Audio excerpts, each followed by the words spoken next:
Hello and welcome to the latest episode of the Ponsonby and Massey podcast. I say welcome, I should say welcome back, because as a gratifyingly large number of you have noticed, we've been on a wee hiatus for the last couple of weeks. I was off for a week and then Bernard was unavailable for a week. In the future, we may try and synchronise our unavailabilities to keep feeding the podcast masses with the material they definitely want. But it's great to be back. Bernard, we've got quite a lot to get through today as we catch up. Mercifully, of course, very little has happened internationally or in the rest of the world in the fortnight we've been away. So we are a bit scrambling around looking for material. But no, we've got plenty of stuff from home and abroad to talk about today. What are we going to talk about, Bernard? I think we're going to talk about candidates and the SNP in 2026. Stephen Flynn in particular, the fallout from Ministerial Cargate. We have to put a gate on it, don't we? And Neil Gray's footballing travails. And we probably eventually will take a boat across the pond and look at the impending inauguration of Donald Trump and see what that means for this so-called special relationship. Yes, absolutely. So plenty to get into it. As we are recording this, I think a meeting of the SNP's National Executive Committee is happening at around the same time, in which various things are being discussed there. And one of the subjects that is expected to come up is the rules and regulations pertaining to the selection of SNP candidates for the 2026 Holyrood election. A number of people have put themselves forward as candidates. Nicola Sturgeon has confirmed that she wants to be vetted by the party, despite being under continuing police investigation as part of Operation Branchful. Humza Yousaf has also put his name forward, although there is, I think it's fair to say, a widespread acceptance or belief expectation at Holyrood that Mr. Yousaf is unlikely to stand in 2026, and plenty of people will be somewhat surprised if Nicola Sturgeon signs on for another term of office representing her constituency in Glasgow too. But you alluded to it earlier, but the headline is Stephen Flynn, the leader of the SNP group at Westminster, MP for Aberdeen South, announcing that he is interested in coming to Holyrood. He would like to stand in the Aberdeen South and North Kincardine constituency, which is currently held for the SNP by Audrey Nicola.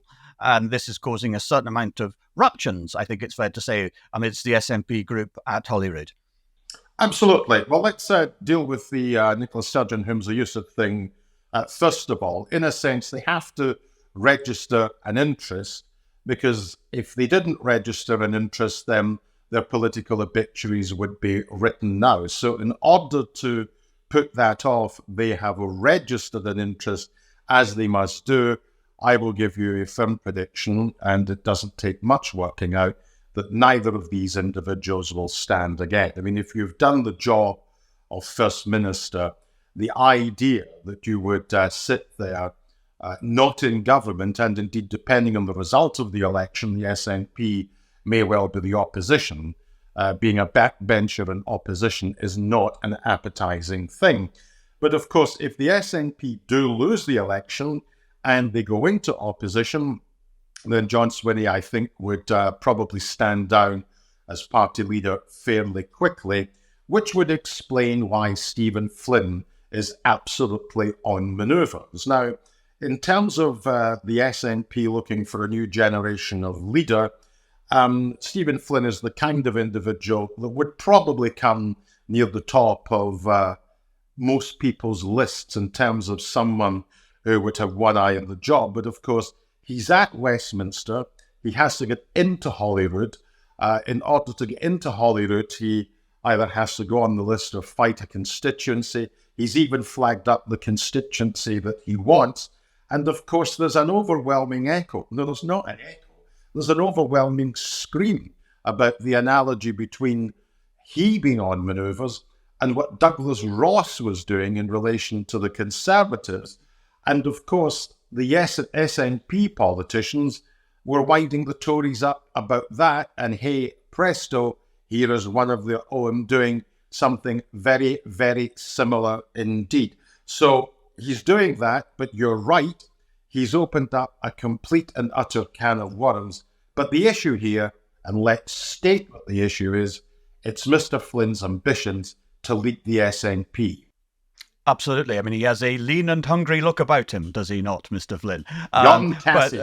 But yeah, I think we've referred to that previously on the podcast, and I expect we shall do so again in the future as well, because it is the perfectly apposite way of describing Stephen Flynn and his ambitions. I suppose we should say that one of the controversies within the SNP about this is that current party rules are that you cannot be an MP and an MSP at the same time. So-called double jobbing is frowned upon by the SNP, although, of course, in the past, figures such as Alex Salmond, John Swinney himself in the early years of the Parliament were both members of the House of Commons and of the Scottish Parliament. But the current SNP attitude is that this should not be allowed. And in the 2021 Holyrood election, the rules were changed to make this absolutely clear, that MPs who wished to stand for Holyrood would first have, I mean, there was no prohibition on them doing so, but they would have to resign their Westminster seat and open that up for a by-election. The one person who did do that was Neil Gray, actually in Shotts, wasn't it? Yep. He was an MP, we'll come on to him later, but he was an MP, decided he'd rather be at Holyrood, resigned his Westminster seat, which was then won by the SNP in a subsequent by-election. But at the moment, there is no indication that Mr. Flynn or other MPs, such as Stephen Gethins, who is also believed to be interested in running for Holyrood, are prepared to resign their Westminster seats in advance of a punt on Holyrood. And that is one of the things that is causing angst within the SNP. The rules were changed in 2021. It is generally believed, I think, and certainly not least by herself, as a means of preventing Joanna Cherry from challenging Angus Robertson in the Edinburgh Central constituency without having to give up her seat in Edinburgh South West. And Miss Cherry is still, I think, rather bitter about that, what she perceived as a leadership-inspired change of the rules to stymie her potential ambitions. But they will have to change the rules if Stephen Flynn is to be allowed to have a free run at Aberdeen South and Kincardine North. And there is the difficulty that it is represented by a sitting SNP MSP. Yeah, and I mean, of course, the thing about rules is that the rules should enshrine a principle. And the principle here is that dual mandates, which were around and quite common, certainly in the first Scottish Parliament, for understandable reasons, should not be carried on. They're not good practice. Why?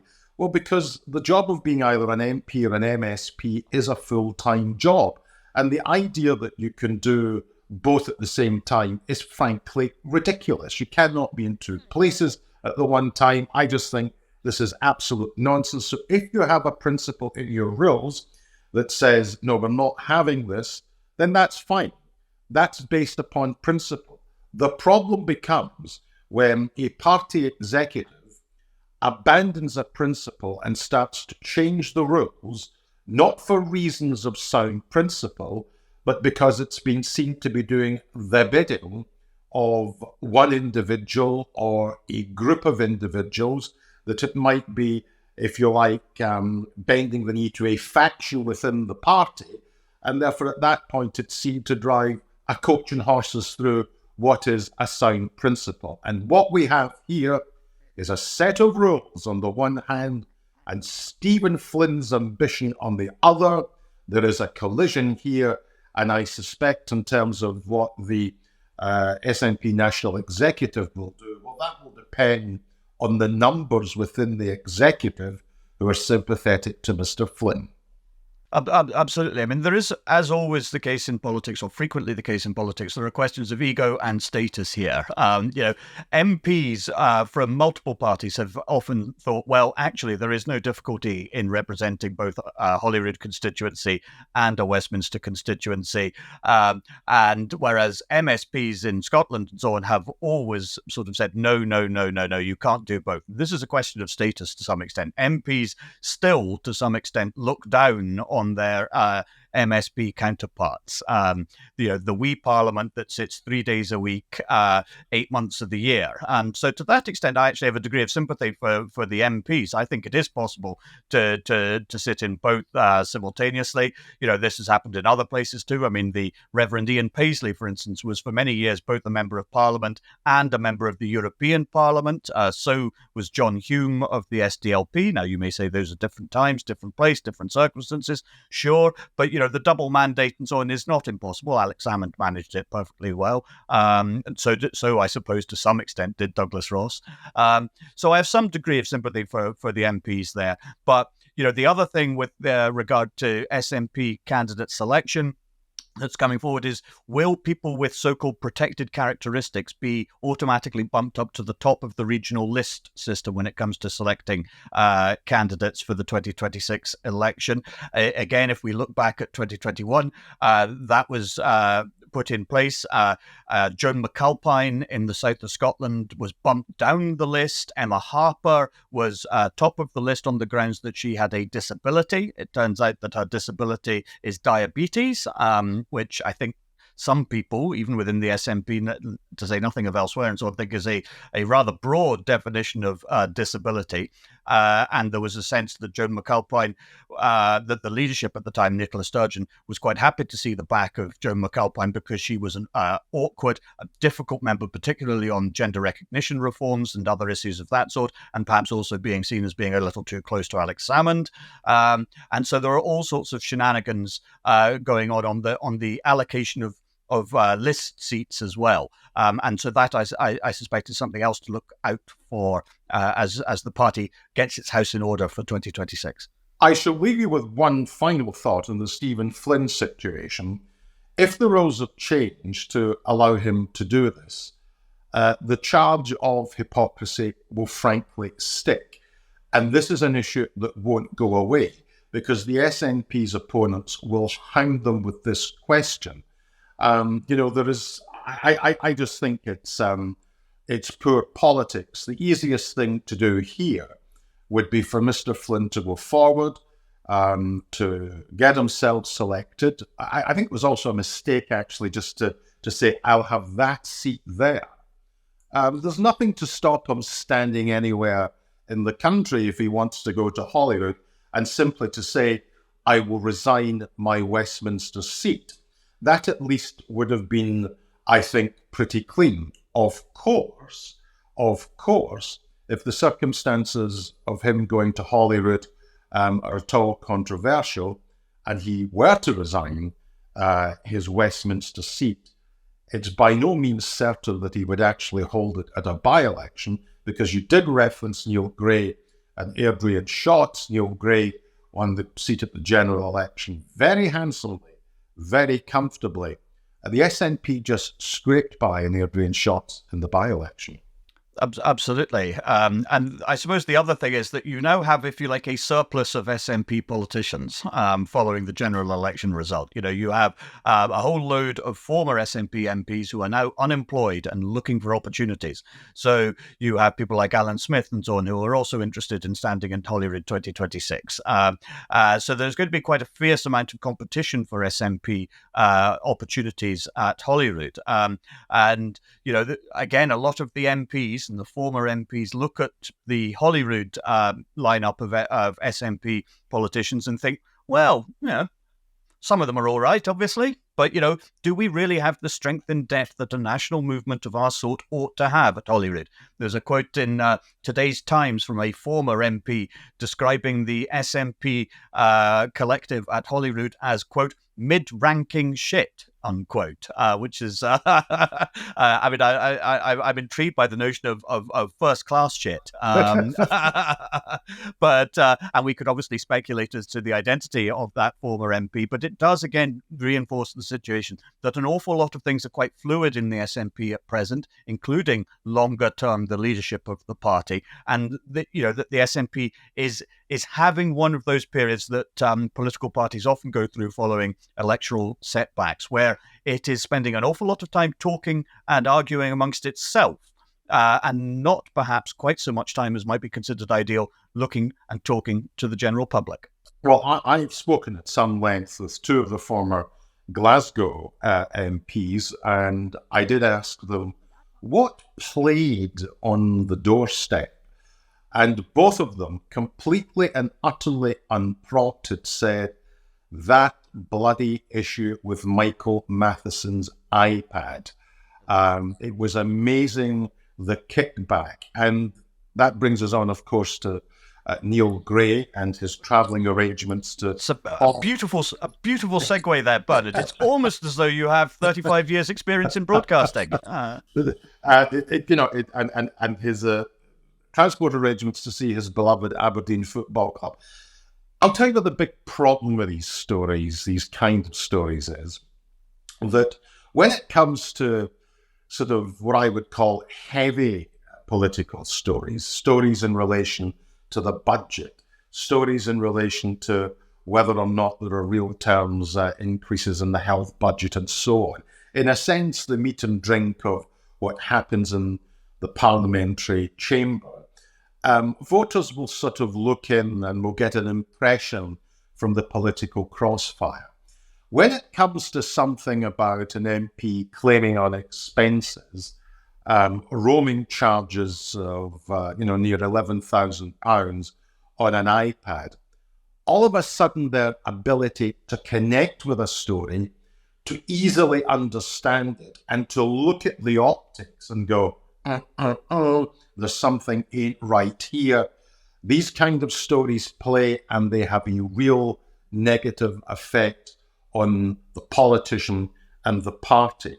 Now we are told, are we not, that these were all ministerial engagements. So I'm assuming that somewhere in a filing cabinet, within the private office of Mr. Gray, there's a contemporaneous note of every discussion that took place at every Aberdeen match, and that I'm sure that when he was looking to meet with people within his ministerial brief, there was absolutely no other dates available in his diary in which he could have met with people from the SFA or any other stakeholder within his ministerial brief.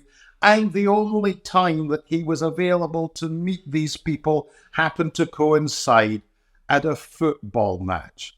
You know what?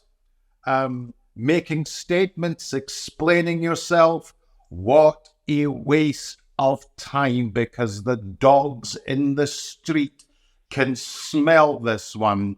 These were probably, and I only say this in the nature of suspicion and allegation, that these meetings were probably manufactured for the purpose of using a ministerial car. Nobody believes that there was a coincidence of ministerial meetings with a football match. Don't insult our intelligence minister. Oh, Bernard, I am shocked, and frankly disappointed by the level of cynicism with which you are approaching this story. I think that is very unbecoming. And so poor Mr. Gray and so on, I mean, his defence in his statement to Parliament this week was magnificently cute and so on. The problem was not that he had accepted all these freebies and visits to watch Aberdeen play. It was that he had not gone to enough football games. And he should have gone to see matches that he had little interest in, perhaps involving Arbroath or East Fife or something like that. The problem was that he was only watching Aberdeen and Scotland national team games as on a ministerial freebie, and that the way out of this would have been to go to Hampden every week. I mean, it was tremendous stuff. I mean, you are absolutely right. I mean, this sort of trumped up justification, meetings with key stakeholders. I mean, stakeholders are always key, it turns out.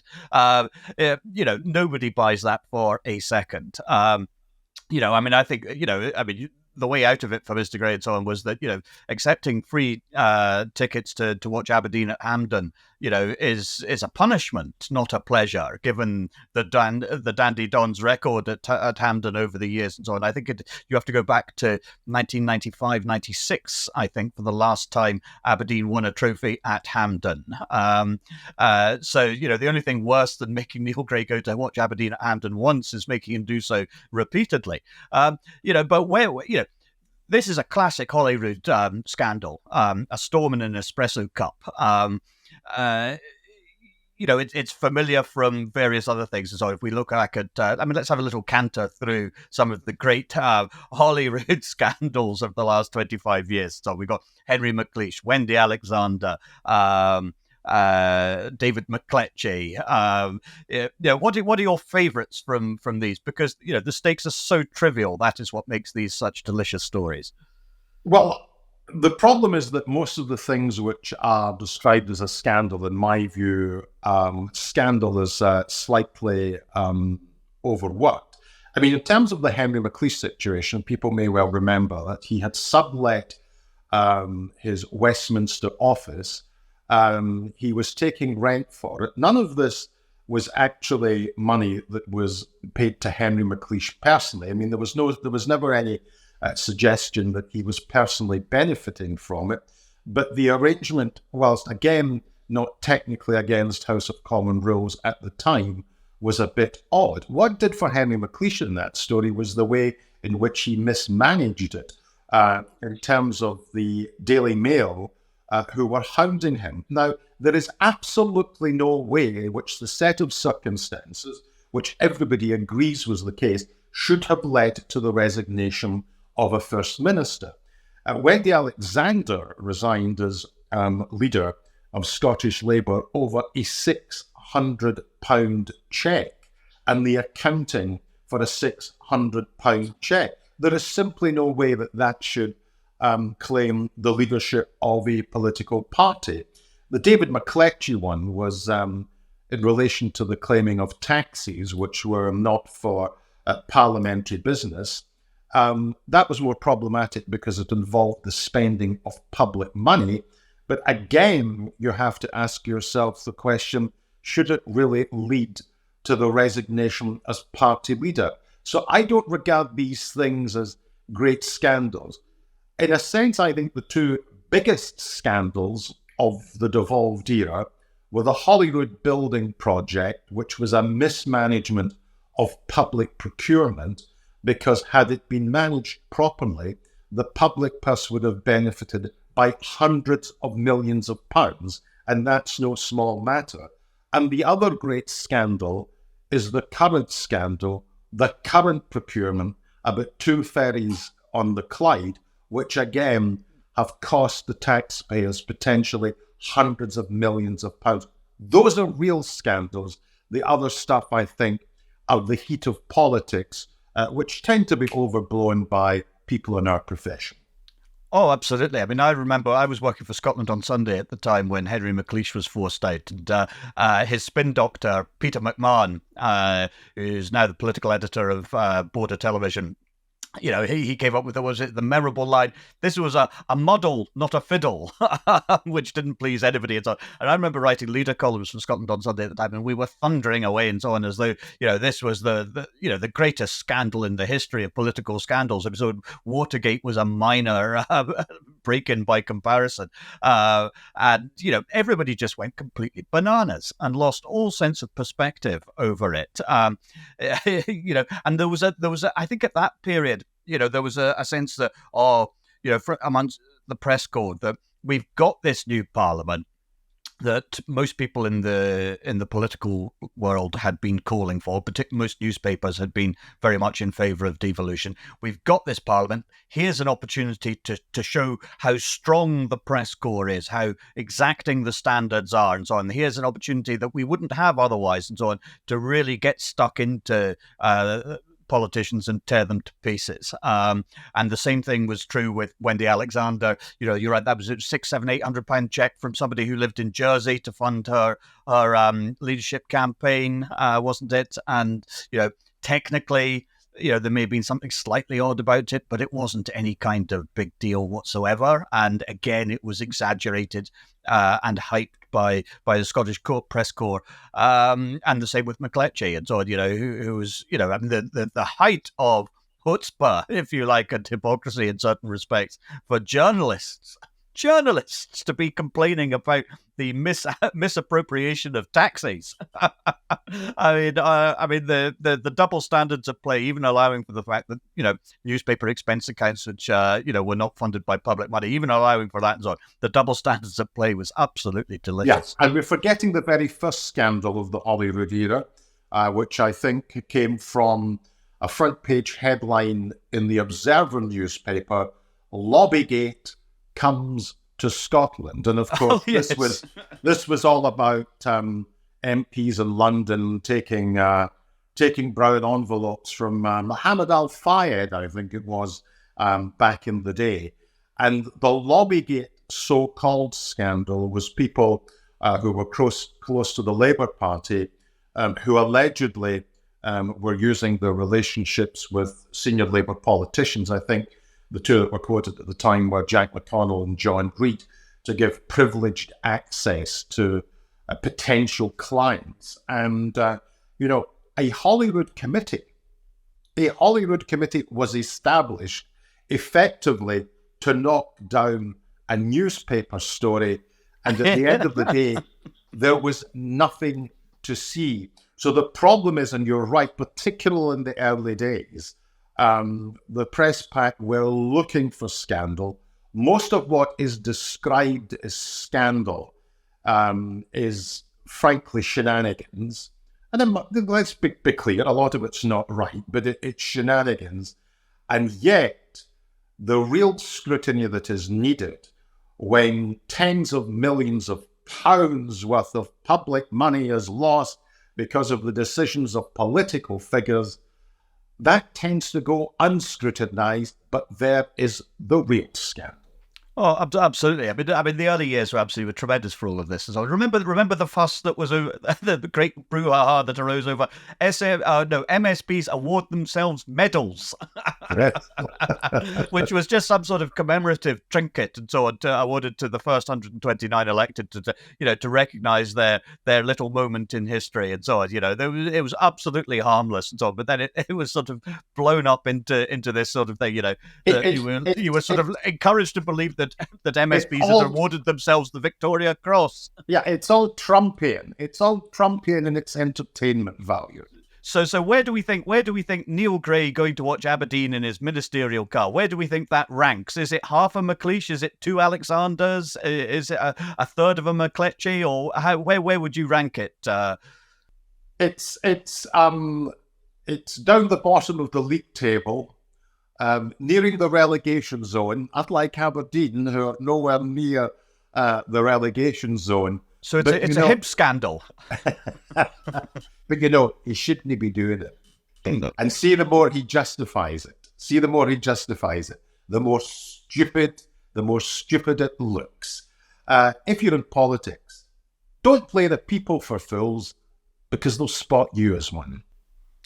Absolutely. And, you're quite right that the Matheson affair, is rather different, I think, because that's one of those stories where it cuts through with the public. They understand it in 10 seconds. They don't have to have a half-hour discussion about it or even a 5-minute explanation of what it's all about. They understand and they get it. Mr. Gray would be well advised, I think, just to stop digging and hope that something blows up elsewhere within the Scottish Government's portfolio, I suppose, of responsibilities to take attention away from him for the time being. That is all obviously, very entertaining because, again, the stakes are so small and the sums involved are laughably trivial. Less entertaining, perhaps, has been the result of the American presidential election. Donald Trump's return to Pennsylvania Avenue, 1600 Pennsylvania Avenue in the White House, has caused real issues and thrown politics around the world into flux. And you said at the top of the show, Bernard, and you're absolutely right about this, that it poses particular issues for Sir Keir Starmer and the British government, because the United Kingdom has, ever since the end of the Second World War, really been a steadfast partner and ally, albeit in a subordinate role, to the United States. And the so-called special relationship, I say so-called because nobody in Washington refers to it as such, except when they are reminded to do so on the in the event of the president meeting whoever happens to be occupying Downing Street at a given time and so on, and they make great play of remembering to say the magic words special relationship. But it has real problems for Keir Starmer, doesn't it? Because how do you go about managing the relationship with Donald Trump to the extent that the United Kingdom, as the junior partner in the security and intelligence alliance with the United States, to the extent that the UK can manage that at all? Well, it's the same question that you could ask of other Western leaders. How do you manage it? And the short answer is you can't, because you're dealing with mass unpredictability here. Yes, of course, there are going to be potential consequences for NATO. There are potential consequences for the policy in Ukraine. There are potential consequences in terms of trade policy, if tariffs are slapped on a whole series of goods. So there'll be a nervousness which people in Western capitals will be feeling at the moment. In terms of the first Trump administration, I suppose that a lot of leaders would have taken a degree of comfort from the fact that here's the showman, here's the great unpredictable, here is a man who can turn up at the United Nations and denounce Rocket Man in North Korea, and then he's the next day setting up photo opportunities with aforementioned Rocket Man in North Korea. The sense of unpredictability was always there. But perhaps there was a sense let's not worry too much, because the technocrats and the civil servants and the people who do the heavy policy lifting behind the scenes are not as mad as he is. But the problem with the second presidency is that, you have a defense secretary who did serve in the armed forces, but is a contributor to Fox News. You have Robert Fitzgerald Kennedy Jr. taking a health brief with eccentric points of view. So the problem is you have Musk in there, you have Rubio in there, whereas you had showman number one and the administration of the government behind them. We have a whole stage full of performers.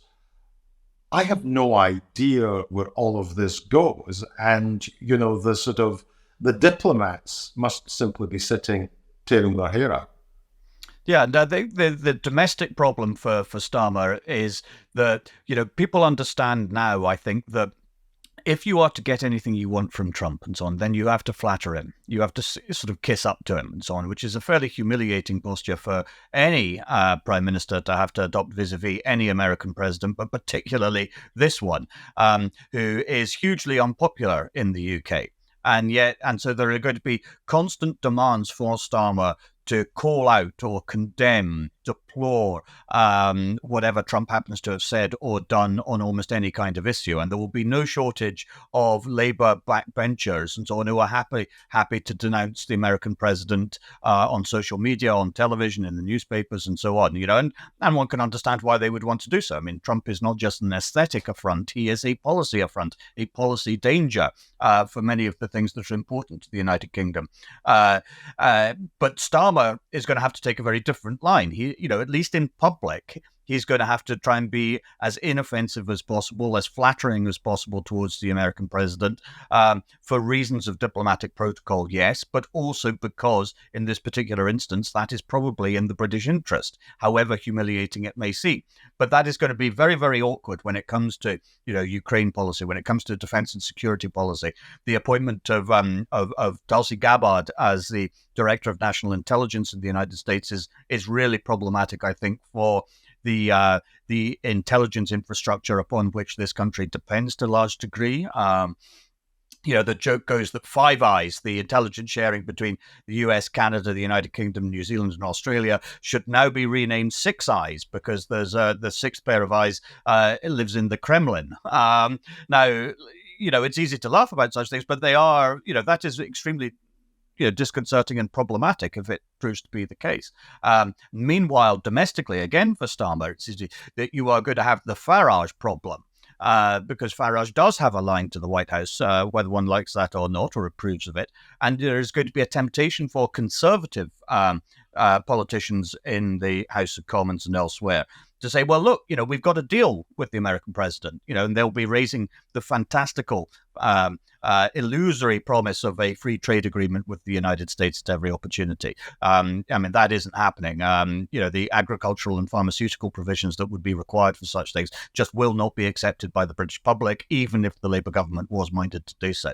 So on all of these issues, it seems to me that you have, real problems, not just in terms of the presentational aspect of politics, and presentation matters more than people sometimes think it does. It's very easy for worthy, holier-than-thou people to deplore the attention paid to presentation in politics, but it does actually matter. But it's not as though there is any a payoff in this instance with policy wins for the government. No, Starmer has a foreign secretary who has a whole series of tweets condemning Trump.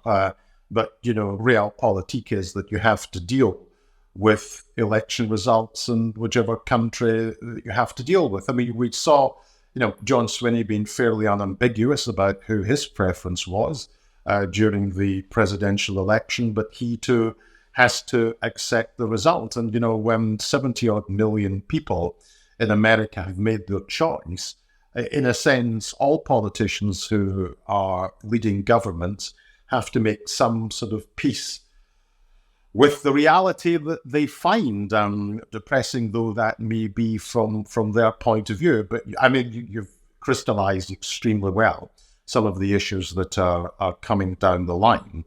And if we thought the first presidency was highly unpredictable and veering all over the place, then that could be as nothing compared to what we're in for in 2025, but I suppose time will tell on that score. Absolutely, and time will deliver a merciless, pitiless verdict, I suspect, which is not necessarily something to look forward to. But that seems like a good spot at which to wrap things up for this episode of the show. We're sorry we were absent from your podcast feed for quite so long. We'll try and do better in the future. But it's lovely to be back. As always, if you are enjoying the podcast, and frankly, even if you aren't enjoying the podcast, please do spread the word about it. To friends, family, foes, and all the rest of it. But thank you for your support and so on. And again, if you're a business that is interested in perhaps sponsoring the podcast, we would be quite pleased to hear from you. But for the time being, Bernard, it is goodbye from me. And it's goodbye from me.